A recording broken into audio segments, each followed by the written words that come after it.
हाँ प्यारे बच्चों, आप कैसे हो? बहुत अच्छे। आज आपको हम संख्या पद्धति के बारे में पढ़ाएंगे। ये संख्या पद्धति का जो चैप्टर है वो कक्षा 9th में नई किताब आई है एनसीईआरटी, उसके अंदर है। आज हम इसके बारे में जानेंगे कि संख्या पद्धति क्या होती है। आपने पिछली कक्षाओं में पढ़ के आए संख्याओं के बारे में, प्राकृत संख्या, सम संख्या, विषम संख्या, पूर्ण संख्या, परमेय संख्या, इनके बारे में हम कक्षा 9 की जो पाठ्य पुस्तक है इसमें विस्तार से पढ़ेंगे। सबसे पहला जो आपका पॉइंट है प्राकृत संख्या।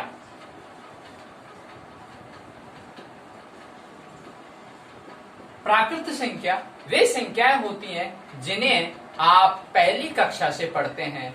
गिनती 1 से शुरू होती है, 1 2 3 4 5 6 7 8 9 10 11 अनंत तक चलती रहती है। उन्हें हम प्राकृत संख्या कहते हैं। अब आप ये जानना चाहेंगे कि सबसे छोटी प्राकृत संख्या क्या होती है। सबसे छोटी प्राकृत संख्या 1 होती है। अब आप ये जानना चाहेंगे कि प्राकृत संख्या 1 से शुरू होकर और अनंत तक लिखी जाती है। आप 1000, 10 लाख, करोड़, अरब तक लिखी जाती है। ये अनंत तक प्रक्रिया चलती रहती है। इसके बाद अगला पॉइंट है आपका पूर्ण संख्या।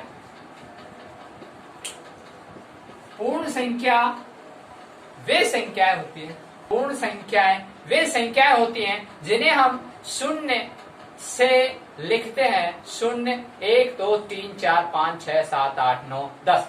अब आपके दिमाग में ये प्रश्न आया होगा कि सर आपने अभी हमको प्राकृत संख्या के बारे में बताया 1 2 3 4 और यहाँ पर आप पूर्ण संख्या, तो पूर्ण संख्या में सिर्फ शून्य जुड़ी है। शून्य से शुरू होने वाली संख्याएं ही पूर्ण संख्याएं कहलाती हैं। जैसे 0 1 2 3 4। अब आप ये जानना चाहेंगे कि पूर्ण संख्याओं में सबसे छोटी संख्या कौन सी होती है? 0 होती है। इसके बाद अगला पूर्णांक संख्या।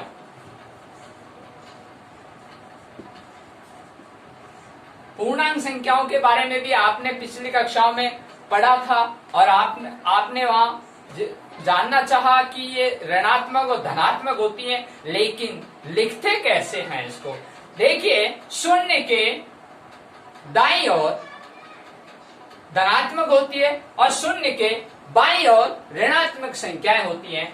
जैसे 0 1 2 3 4 और 0 के बाईं ओर ये ऋणात्मक।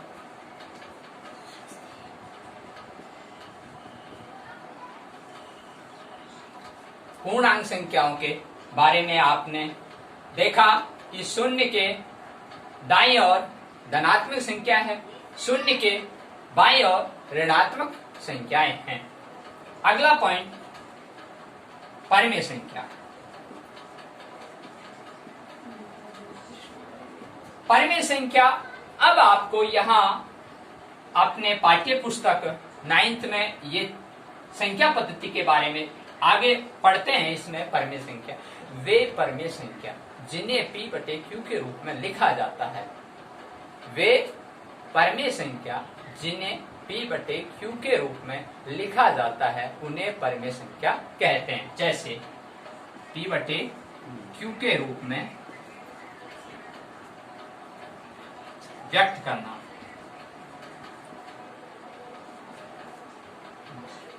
जैसे 2/3, 4/5।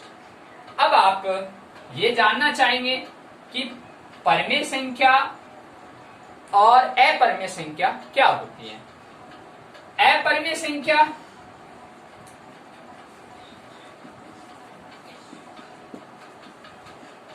अपरमेय संख्या वे संख्याएं होती हैं जिन्हें हम P/Q के रूप में व्यक्त नहीं कर सकते। अपरमेय संख्या वे संख्याएं होती हैं जिन्हें हम P/Q के रूप में व्यक्त नहीं कर सकते। तो अब आपके दिमाग में यह आया होगा कि ऐसी कौन सी संख्या है जो P/Q के रूप में नहीं लिखी जाती है। जैसे √2, √3, रूट। अब आपने सोचा होगा कि सर √4 भी होने चाहिए, √4 भी होनी चाहिए। क्यों नहीं है √4? क्योंकि √4 का वर्गमूल होता है 2। अब जब 2 वर्गमूल है तो उस अंश और हर, तो वहां पर अंश 2 और हर नीचे 1 हो गया, तो 2/1। तो 2/1 तो मैंने कहा था आपको परिमेय संख्या p/q के रूप में, तो वो p/q के रूप में व्यक्त हो चुकी है, इसलिए √4 अपरिमेय संख्या नहीं हो सकती। तो अगली संख्या √5।